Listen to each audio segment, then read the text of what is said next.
মেয়েকে তিনজন মিলে তোমরা রেপ করে দিলে স্কুলের ভেতরে, কলেজের ভেতরে। কোথায় যাব পড়তে গো?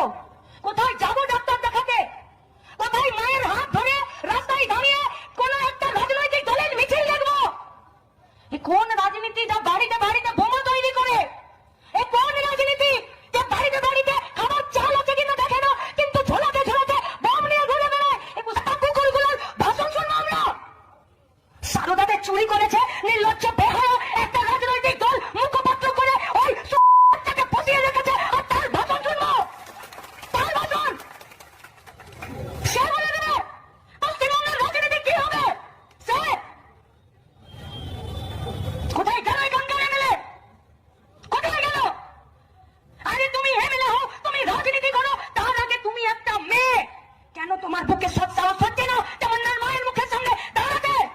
তোমার অন্তরাত্মা তোমাকে বাধা দিচ্ছে। তোমাকে চ্যালেঞ্জ করলাম, তুমি মোলান্দি গায়ে তুমি পা দিতে পারবে না, যতই তুমি জিতে যাও। পারবে